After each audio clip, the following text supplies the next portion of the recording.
Les Égyptiens de l'Antiquité possédaient une arme secrète dans leur combat contre les malheurs du quotidien. Pendant des milliers d'années, la magie a permis aussi bien aux rois qu'à la population de s'assurer santé, fortune, succès au combat et en amour. Le but de ces envoûtements d'amour était surtout sexuel. L'amour n'avait pas grand-chose à voir là-dedans. Après la disparition du dernier pharaon, les anciens rites perdurent, et la magie reste un outil puissant au cours des époques chrétiennes et islamiques. Cet ancien remède appelé le lait d'Isis était très connu encore au Moyen Âge, et ce jusqu'au début de la médecine moderne. L'Égypte, pays des dieux et de la magie.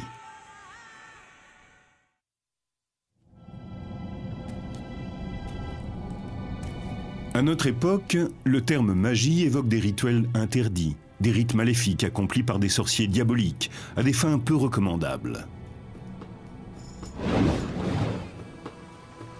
Mais dans l'Égypte ancienne, la réalité était tout autre.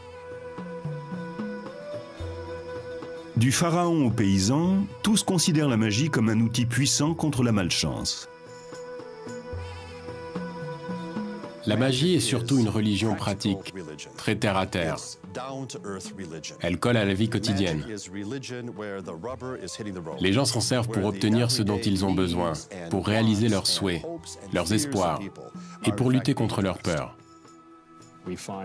On trouve des formules magiques pour accroître les récoltes, et d'autres qui s'appliquent en complément de la médecine traditionnelle. Mais aussi de nombreuses incantations à proférer contre des personnes ou contre des familles entières. Et à partir du règne de Ramsès, apparaissent les envoûtements d'amour. Du point de vue des Égyptiens, la magie est aussi ancienne que le cosmos. Ils la considèrent comme l'étincelle qui a permis la création. Selon les plus célèbres mythes égyptiens, le dieu Ré-Atoum a créé le monde en nommant chaque chose. C'est son premier fils, Eka, qui insuffle l'énergie vitale dans ses mots et qui donne vie au cosmos et à toutes les divinités.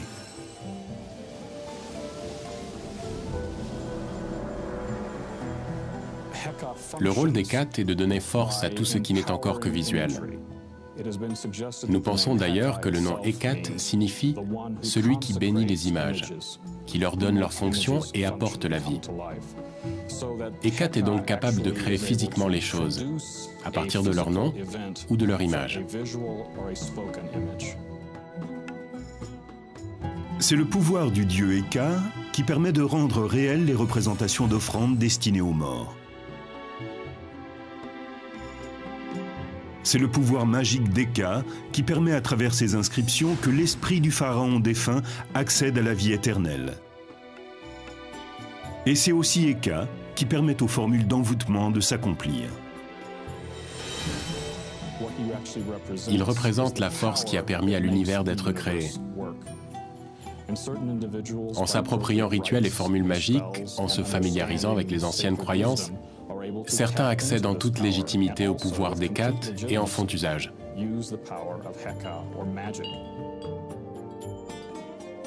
Pendant plus de 3000 ans, le pouvoir magique d'Eka est déclenché par des rituels officiels, destinés à protéger le pays, ainsi que par les incantations prononcées par les gens ordinaires.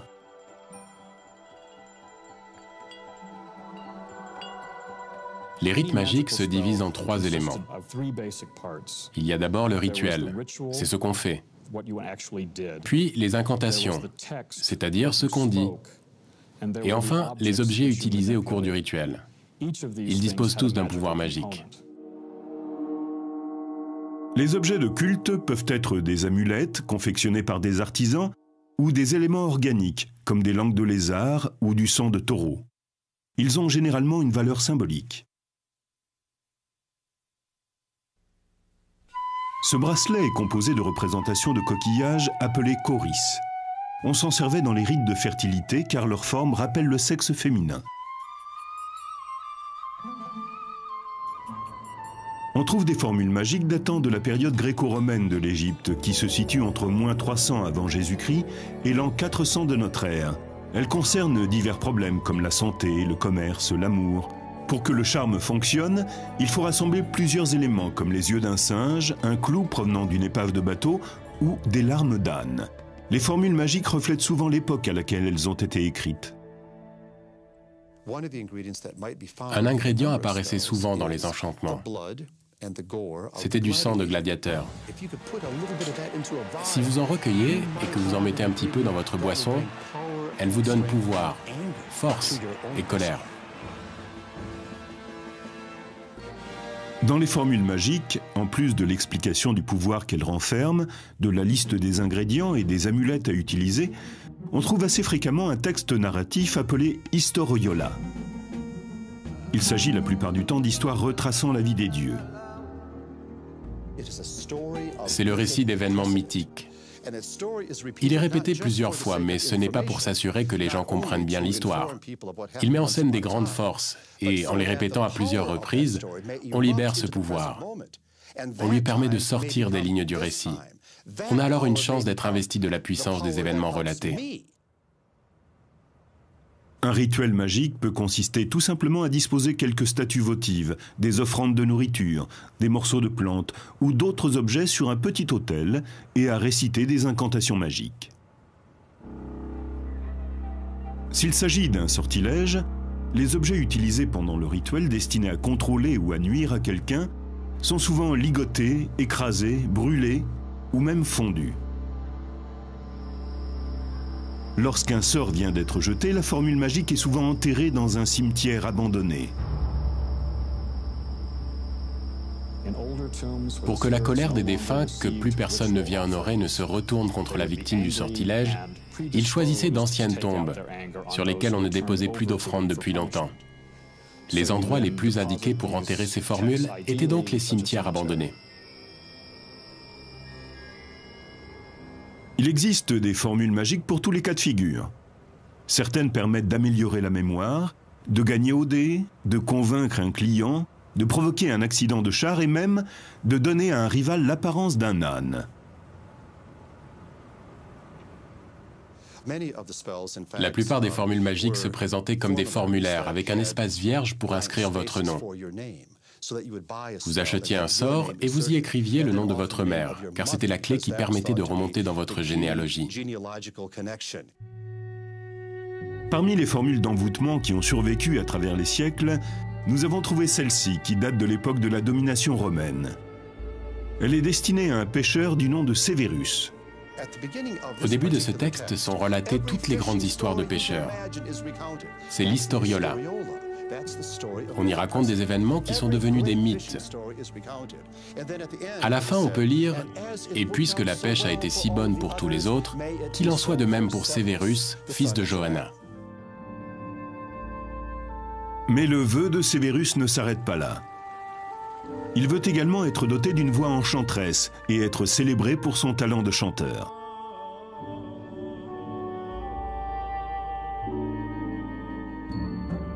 Ne les laisse pas me regarder partir, mais qu'ils scandent mon nom pour que je revienne chanter, qu'ils ferment leur magasin pour assister à mon spectacle.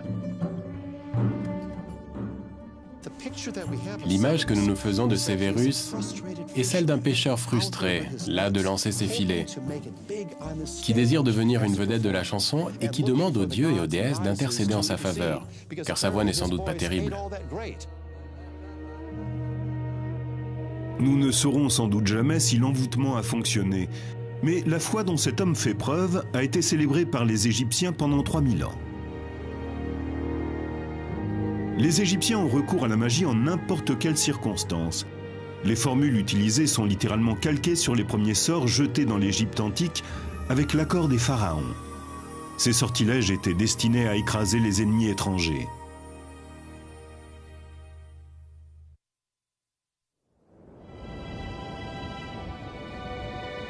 La vallée du Nil est un miracle vivant, un espace fertile au milieu d'un désert aride. Ces riches terres étaient prisées par ses habitants et attisaient la convoitise de leurs ennemis. L'Égypte a été envahie par les Nubiens venus du sud, puis par les Hittites venus de l'est. À plusieurs reprises, les Libyens ont attaqué par l'ouest et des pirates ont débarqué sur les côtes méditerranéennes. Ces invasions incessantes ont conduit les Égyptiens à lever des armées et à bâtir des forteresses pour assurer leur protection. Mais la magie constituait aussi un élément important de la défense du pays. Parmi les premières malédictions et les sortilèges jetés par les Égyptiens, certains étaient destinés à paralyser les troupes ennemies. Nous avons la preuve qu'on pratiquait ce type de cérémonie occulte depuis l'Ancien Empire et que cela a continué sous la domination romaine. Il existait un sortilège contre les ennemis du pays. On inscrivait une série de textes préétablis sur des poteries qui étaient ensuite brisées et enterrées selon un rituel précis, le plus souvent dans un cimetière abandonné. Il choisissait des pots en argile, en référence à Khnum, le créateur, qui avait modelé les êtres vivants sur son tour de potier. Symboliquement, chaque pot utilisé représente une ou plusieurs personnes. Les morceaux de poterie en argile faisaient partie des déchets courants en Égypte. Donc, casser ces pots revenait à transformer les ennemis en déchets.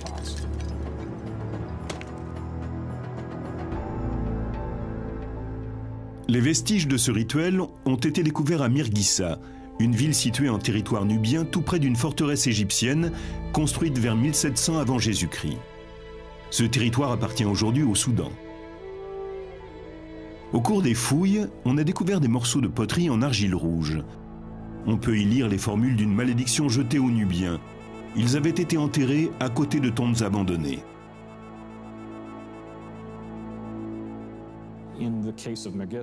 Le cas de Mirghissa a posé un problème, car il n'y avait pas de cimetière sur le site. Il a donc fallu en faire un. Nous avons découvert le corps d'un Nubien jeté sur le côté. Sa tête avait été coupée et posée à l'envers, tout près d'une poterie cassée. Le couteau qui avait servi à le décapiter se trouvait à côté de lui. Si vous ne disposez pas d'un mort en colère, il faut en créer un. C'est ce qu'ils ont fait sur le site vierge de Mirghissa. Parmi les objets utilisés pour le rituel, on découvre des figurines qui représentent toutes le même motif, un prisonnier ligoté. Ces statues sont en argile, en bois, en cire ou en pierre. On y inscrit le nom des pays hostiles à l'Égypte, puis on les brûle, on les piétine, on les brise ou bien on les fond pendant le rituel officiel. Ces statues nous donnent des renseignements très précieux sur l'évolution géographique du Proche-Orient au cours de l'Antiquité. Elles portent les noms de tous les voisins de l'Égypte. Ces inscriptions étaient régulièrement actualisées. Tous les textes qu'elles présentent ont été modifiés avec soin. Les premières représentations magiques du prisonnier ligoté datent de 3100 avant Jésus-Christ, c'est-à-dire avant le début de l'Ancien Empire. Et on les retrouve ensuite à travers toutes les époques. Cette image est parfois dessinée sous les semelles des sandales, afin que le prisonnier soit écrasé à chaque pas.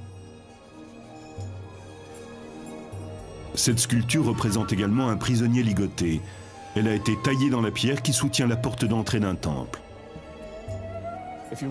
Si vous observez le socle de cette porte, vous pourrez voir qu'il représente un prisonnier allongé le ventre contre le sol, les mains attachées dans le dos. Un trou a été creusé au milieu de son dos pour placer l'axe sur lequel la porte pivote. Ainsi, à chaque fois que quelqu'un entre dans le temple, l'axe vient broyer sa colonne vertébrale. Le simple fait d'ouvrir cette porte chaque matin reproduisait la défaite des ennemis de l'Égypte. La magie est la clé de voûte de la religion égyptienne. Seuls les prêtres et les personnes de sang royal la pratiquent. Mais il arrive qu'elle soit utilisée à mauvais escient. C'est ce qui se produit aux alentours de 1160 avant Jésus-Christ, sous le règne du pharaon Ramsès III. Sous le règne de Ramsès III, l'Empire est dans une situation politiquement instable. C'est au sein de sa famille que s'organise un vaste complot. En effet, sa deuxième épouse espère mettre son fils nommé Pentahour sur le trône. Plusieurs prêtres, qui font partie de la conspiration contre Ramsès, connaissent les rituels magiques. Certains récits historiques racontent qu'ils auraient inscrit des sortilèges sur des feuilles de cire. Ils leur auraient ensuite donné une forme grossière pour s'en servir pendant le rituel. Comme dans bon nombre de rituels de malédiction, ces objets étaient détruits afin de nuire à l'ennemi. Mais ici, la personne visée n'est autre que Ramsès III, le pharaon en personne. Les conspirateurs sont arrêtés et jugés. On ne les accuse pas de sorcellerie, on leur reproche d'avoir fait usage de la magie pour porter préjudice à l'intégrité physique du roi. Ils avaient le droit d'utiliser les objets nécessaires à leur cérémonie, car ils sont tous répertoriés dans la bibliothèque royale. Ce sont les outils classiques que l'on retrouve dans tous les rites officiels. Mais dans le cas présent, ils ne les utilisent pas contre un ennemi, mais contre le roi. La pratique de la magie n'est pas illégale. En revanche, la trahison est un acte criminel. La plupart des conspirateurs sont mis à mort, ainsi que le jeune prétendant au trône, Pentahour. Nous pensons avoir retrouvé la dépouille de Pentahour. On a découvert dans le tombeau royal un corps qui semble avoir été embaumé vivant. Ce n'est qu'une hypothèse. Il peut aussi avoir été empoisonné avant d'être recouvert de bandelettes. Mais la position du corps laisse penser qu'il est mort dans d'atroces souffrances. Cette histoire a vraisemblablement inspiré la scène d'inhumation d'Imhotep dans le film La Momie. Malgré cette trahison, les rites destinés à jeter des sortilèges restent un élément central de la religion égyptienne. Il semble même qu'ils aient influencé le développement de certaines cultures apparues ultérieurement. Dans l'Ancien Testament, une histoire du livre de Jérémie a visiblement été empruntée à la tradition égyptienne. Suivant les instructions de Dieu, Jérémie se rend aux portes de Jérusalem et prévient le peuple d'Israël. Une malédiction s'abattra sur eux s'ils ne mettent pas un terme à leurs agissements diaboliques. Il brise ensuite un pot de terre et réitère la menace divine. C'est ainsi que je briserai ce peuple et cette ville, comme on brise un vase de potier, sans qu'il puisse être reconstitué. Jérémie, chapitre 19, verset 11. Pratiquée lors de rites officiels, la malédiction qui semble avoir inspiré Jérémie a été transformée pour remplir d'autres fonctions, notamment pour résoudre des problèmes d'ordre sentimental. Dans l'ancienne Égypte, ce qui était bon pour la guerre pouvait aussi l'être en amour.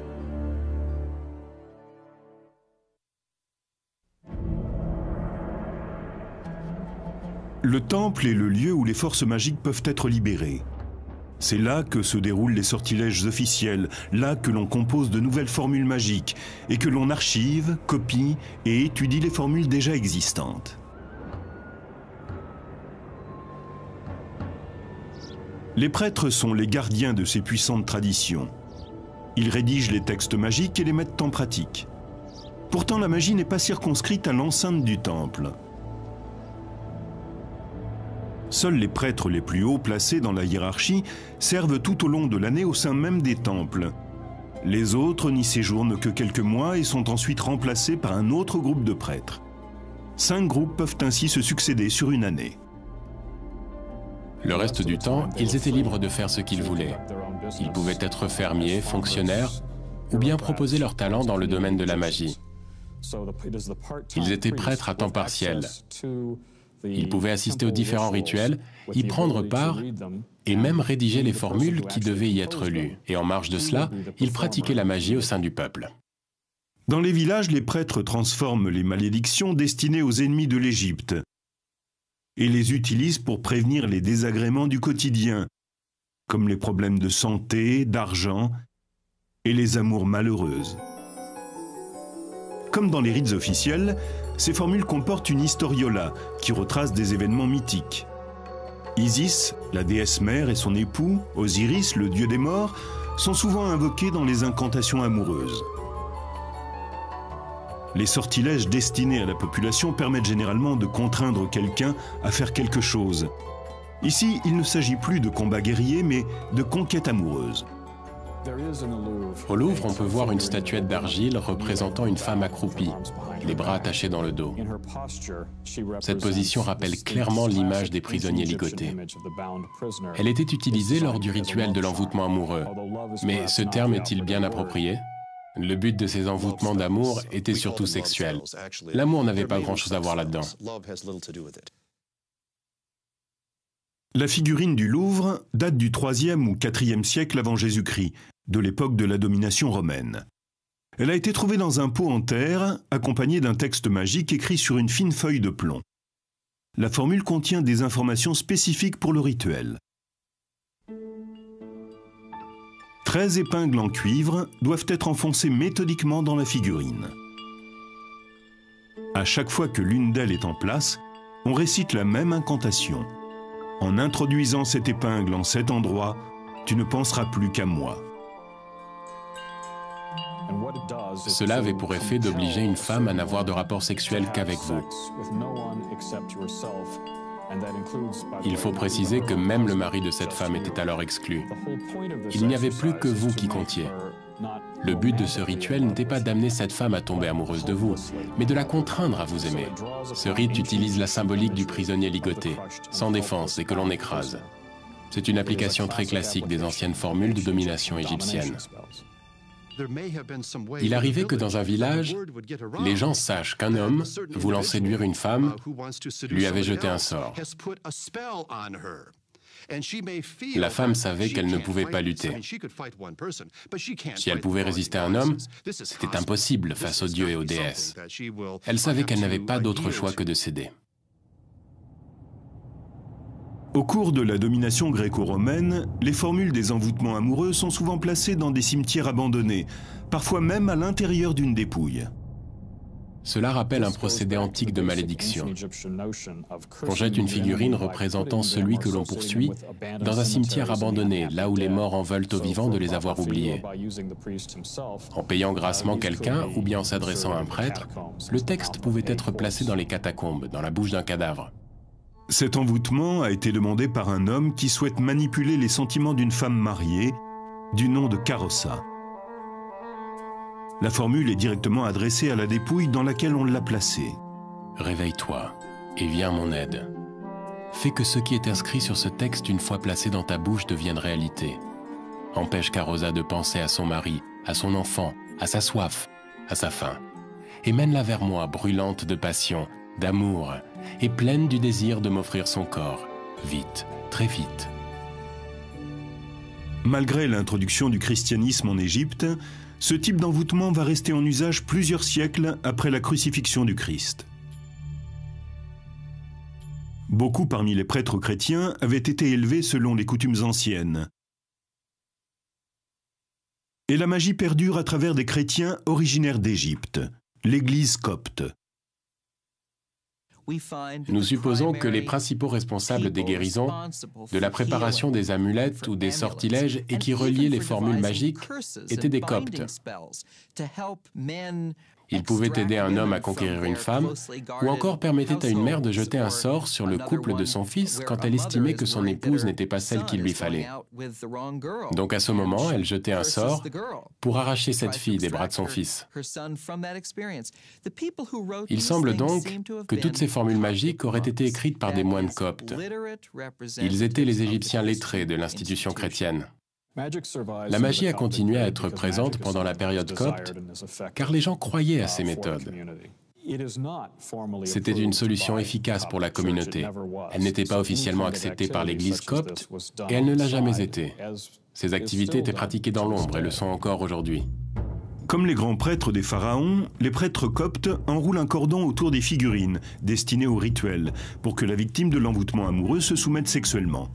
La plupart du temps, ces envoûtements sont effectués à la requête d'un homme désireux de bénéficier des faveurs d'une femme, mais ils peuvent aussi poursuivre d'autres objectifs. Les textes rédigés par les coptes proposaient différentes façons de ficeler les figurines. Si vous vouliez que votre adversaire devienne impuissant, alors vous passiez la ficelle autour de l'organe sexuel. Voici un de ces sortilèges. Le texte est rédigé en langage copte, on y trouve des références à Jésus-Christ, mais l'élément de magie est purement égyptien.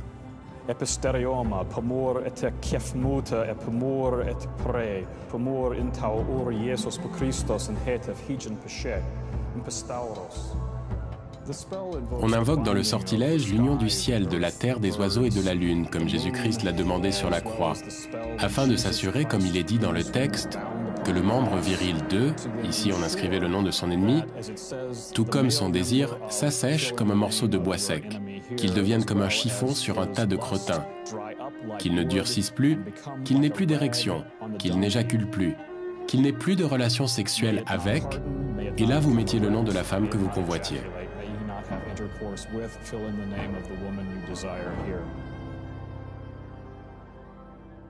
On constate que le sexe est un sujet prépondérant. On le retrouve dans toutes les formules magiques, qu'elles aient été rédigées à l'époque des pharaons, au moment de l'invasion romaine, ou pendant la période copte de l'Égypte. Seule la santé occupe une place aussi importante que la sexualité. On craint surtout le mauvais déroulement d'une grossesse ou d'un accouchement.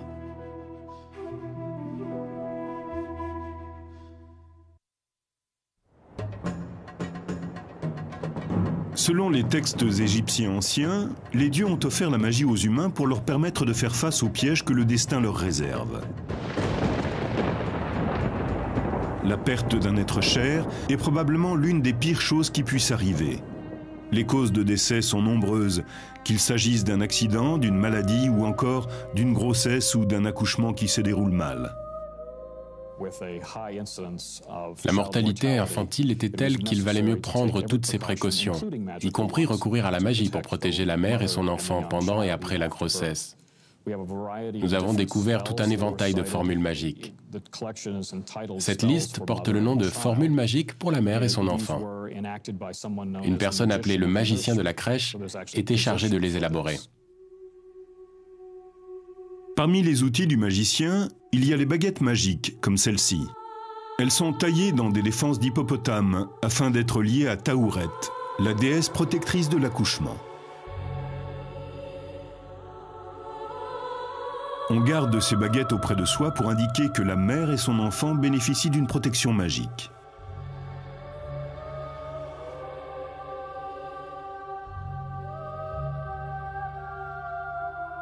Les jarres, dans lesquelles se trouvent les onguents magiques pour soigner les femmes enceintes, sont elles aussi associées à Taouret. Elle représente une femme enceinte avec la silhouette de la déesse Taouret. Si bien qu'elles sont en partie femmes et en partie hippopotames. On disait que les onguents que l'on mettait dans les récipients pouvaient servir à soigner les vergetures. On retirait en quelque sorte l'huile du corps même de la déesse protectrice de l'accouchement. Et on l'appliquait sur la patiente qui était à son tour investie du pouvoir de Taouret. Ce genre d'association entre magie et médecine n'est pas un cas isolé. Sous l'Ancien Empire, certains physiciens sont aussi appelés prophètes d'Eka, le dieu de la magie. Comme dans les emboutements amoureux, les formules de guérison comportent une historiola. On y retrouve souvent les histoires d'Isis et d'Horus. Parmi les magnifiques histoires que l'on raconte au sujet de la déesse Isis et de son fils le dieu Horus, l'une d'elles explique comment Isis parvint à soigner Horus d'une piqûre de scorpion. On note un grand intérêt dans la magie égyptienne pour se protéger des piqûres de serpents et de scorpions. Le mythe d'Isis et d'Horus a inspiré l'un des remèdes magiques les plus puissants, le lait d'une mère ayant mis au monde un garçon. Bien sûr, on ne disposait pas toujours du lait de la mère d'un jeune garçon. Il existait donc de petites fioles de la forme d'une femme avec un enfant dans les bras. On mettait un autre type de lait dans ce récipient, mais au moment de le retirer, il se transformait en un lait venant de la mère d'un garçon. Et lorsqu'on accomplissait le rituel approprié et que l'on récitait l'historiola d'Isis et d'Horus, ce lait devenait le lait d'Isis. Cet ingrédient mythique a été utilisé longtemps après la disparition des pharaons. Le physicien grec Hippocrate, qui a vécu entre le 4e et le 5e siècle avant Jésus-Christ, le comptait aussi au nombre de ses remèdes. Le lait d'Isis est utilisé dans les pays occidentaux jusqu'au XVIIe siècle. Il apparaît pour la dernière fois en Angleterre dans des remèdes à base d'herbes. L'ancien fluide thérapeutique égyptien d'Isis est longtemps resté un traitement reconnu.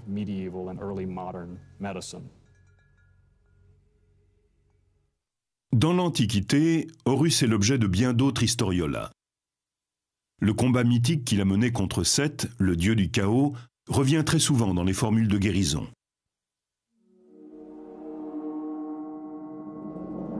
La légende raconte que Seth arracha un œil à Horus lors d'un terrible combat. Mais Thoth, le dieu de l'écriture et de la médecine, grâce à la magie, parvint à guérir son œil. En récitant cette partie du mythe qui traite de la guérison d'Horus, datant de l'époque des dieux, on va agir sur la guérison du patient. Selon les anciens textes, Thoth a craché sur l'œil blessé d'Horus, ce qui a suffi à le guérir. Cette technique consistant à cracher sur une plaie est devenue une caractéristique de la magie égyptienne. L'œil intact d'Horus porte le nom d'œil Udjat. Il est devenu le symbole le plus répandu sur les amulettes d'Égypte. Aujourd'hui, l'œil Udjat fait partie de notre quotidien. Il apparaît encore sous cette forme dans les pharmacies. Comme l'œil Udjat, le rituel magique du crachat a été repris par d'autres cultures. On retrouve cette méthode du crachat dans le Nouveau Testament. Dans l'évangile de Marc, Jésus crache sur l'œil d'un aveugle pour le soigner, comme l'avait fait Thoth des siècles auparavant. Cette pratique magique est tellement répandue au Proche-Orient que l'on ne sait pas si Jésus s'est inspiré de la culture égyptienne ou si cette pratique vient bien de Palestine.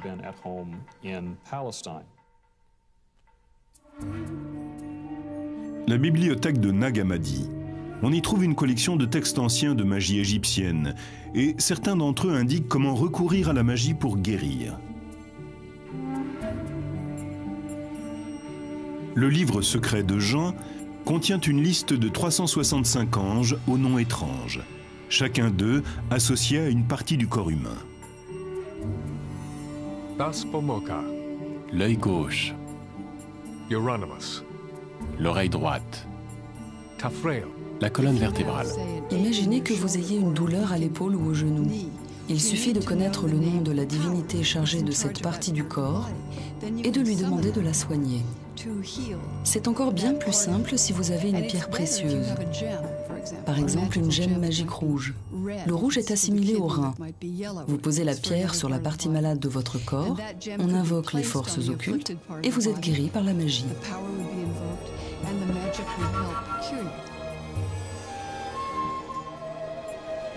Des traces d'une autre tradition magique ont été découvertes ici, dans la synagogue Ben Ezra du Caire, l'un des plus vieux temples juifs d'Égypte.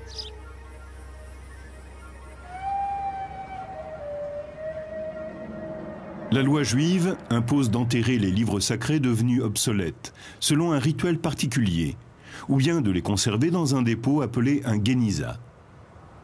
À Ben Ezra, le Géniza ne contient pas que des livres de prière. Il y a aussi de nombreuses formules magiques, des textes rédigés entre le 9e et le 13e siècle. Il traite des mêmes problèmes que les formules magiques égyptiennes, et les méthodes auxquelles il recourt sont souvent similaires. Bien que le judaïsme ne soit pas favorable à la magie, les textes trouvés dans le Géniza sont résolument ancrés dans la tradition juive.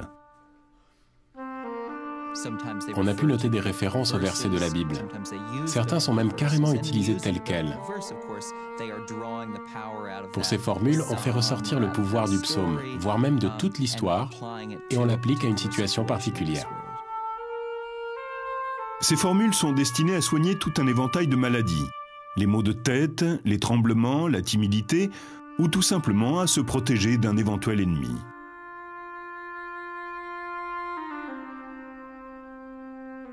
Les textes magiques du Géniza ont un point commun avec les textes coptes et ceux rédigés à l'époque des pharaons. Ils montrent tous la même révérence face à la puissance magique des mots. Plus tard, on retrouve le même respect dans l'une des nombreuses traditions magiques que l'Égypte ait connues, celle de l'islam populaire.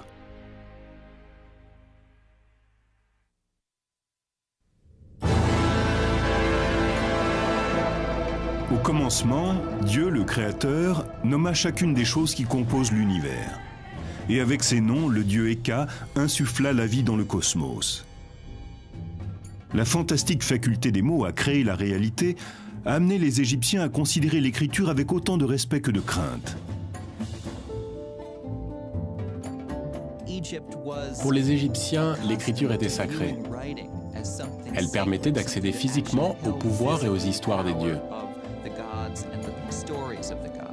Les hiéroglyphes sont des écritures sacrées. D'ailleurs, c'est ce que ce terme signifie. Toutefois, la plupart des Égyptiens ne savent pas lire. Ils doivent extraire le pouvoir des mots, comme ceux de la formule inscrite sur cette amulette d'Horus, sans être capables de les lire. Puisqu'ils ne pouvaient pas les lire, ils versaient de l'eau sur la surface de la stèle ou bien ils la plongeaient dans un récipient rempli d'eau. Le liquide se chargeait du pouvoir magique de la formule et ils n'avaient plus qu'à le boire. Cette ancienne coutume égyptienne, consistant à boire le texte des formules magiques, réapparaît à l'époque biblique. Le livre des Nombres de l'Ancien Testament décrit un procédé magique qui permet de tester la vertu d'une femme accusée d'adultère. D'abord, un prêtre verse dans un bol d'eau une pincée de terre recueillie dans le temple de Salomon. Ensuite, on y plonge un papyrus sur lequel est inscrit le sortilège, ce qui permet au texte de se dissoudre. La femme qui fait l'objet de l'accusation doit boire ce breuvage. On pensait que si elle a été infidèle, Dieu la maudira. Et que si elle vient à tomber enceinte d'un autre homme, elle n'arrivera jamais au terme de sa grossesse.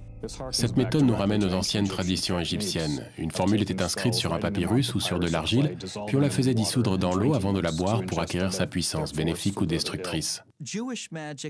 La magie juive attribuait elle aussi beaucoup de valeur à la puissance de l'écriture même. Et ceci a existé depuis des temps très anciens. L'hébreu ne se limite pas à la simple formulation de mots. Il est composé de lettres que les anges ont apportées sur terre, ou plutôt que Moïse a apportées et qui ont été tracées par la main de Dieu. Ces lettres sont sacrées, tout comme les hiéroglyphes. Les formules magiques de la période gréco-romaine trouvent leurs racines aussi bien dans la tradition pharaonique que juive. Les prêtres qui les rédigent cherchent sans cesse de nouveaux noms, de nouveaux mots, de nouveaux sons. Plus ils sont étranges, mieux c'est. Nous avons trouvé de nombreux exemples de ce langage magique en introduction de textes qui commencent comme une prière. Ça ressemble à cela. Yahoo, Sabeyov, Adonai, ce sont des sonorités qui sont typiques de l'hébreu. Et il devait y avoir des noms d'anges comme Michael, Gabriel, Raphaël. Il y avait même des palindromes, ces mots que l'on peut lire dans un sens comme dans l'autre. Il confère un grand pouvoir aux incantations. Abla Nafan Alba, Sesumgen Bar Farenges, Shemesheilam. Ce sont des mots étranges et très exotiques. L'Ayelops, on retrouve toutes sortes de mots magiques. L'Église copte semble elle aussi reconnaître aux mots et aux lettres un grand pouvoir magique.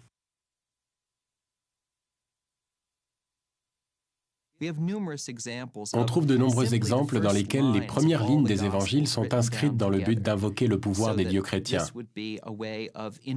Certains de ces textes sont utilisés comme une forme de pouvoir.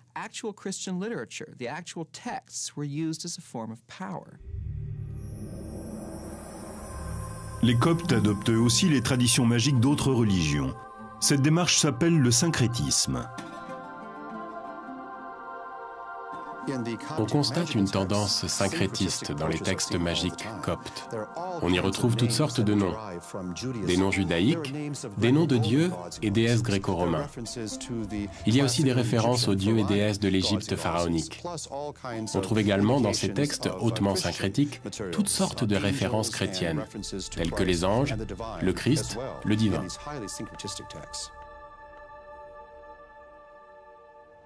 Il existe un exemple parfait de texte syncrétiste parmi les ouvrages mystiques de la bibliothèque de Nag Hammadi. Dans ce récit, il est question d'un jeune homme qui rend visite à Thoth, le dieu égyptien. Il cherche à atteindre la sagesse à travers le pouvoir magique des incantations. Dans ce texte, le jeune homme devait répéter. Ces sons étaient des invocations. Peut-être les disait-il à haute voix, ou répétait-il ces sonorités une vingtaine de minutes, afin d'entrer dans un état de transe.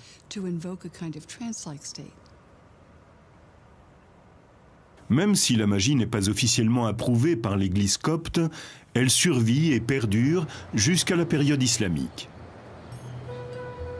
Cette vision très ancienne, qui consiste à accorder à des textes un pouvoir magique, semble avoir été partagée par les musulmans d'Égypte. On en trouve des preuves dans des endroits très inattendus. Dans ce bâtiment se trouve un nilomètre qui permet de mesurer la profondeur du Nil. Construit en l'an 861 de notre ère, il a permis pendant plus d'un millénaire de prévoir les inondations, les famines ou l'abondance de nourriture. Les parties essentielles du nilomètre sont recouvertes de versets du Coran. Il est ici question de l'eau, de la végétation et de la prospérité. Certains experts pensent que ces versets sont là dans un but magique, comme sur les amulettes pharaoniques, mais à plus grande échelle.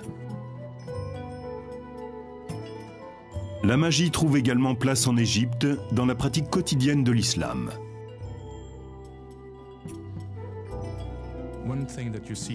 Aujourd'hui encore, on peut voir des bols magiques sur lesquels sont écrits le nom de Mahomet ou celui d'Allah, ou encore un extrait du Coran. On y verse de l'eau, et en la buvant, on est investi d'une force positive. L'utilisation des bols magiques n'est que l'un des nombreux rituels musulmans qui reprennent les traditions de l'Antiquité égyptienne, liées au pouvoir de l'écriture.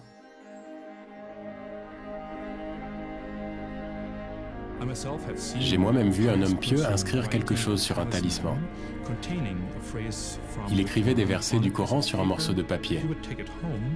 Il l'a certainement emporté chez lui pour le dissoudre dans de l'eau et boire le breuvage.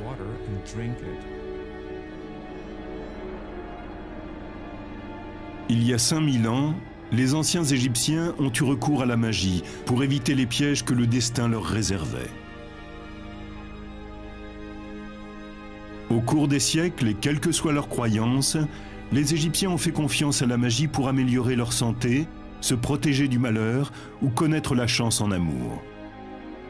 Tous ceux qui ont vécu sur cette terre ont ce lien entre eux, le désir de déjouer les pièges du destin en recourant à une puissance supérieure que l'on appelle magie ou parfois religion.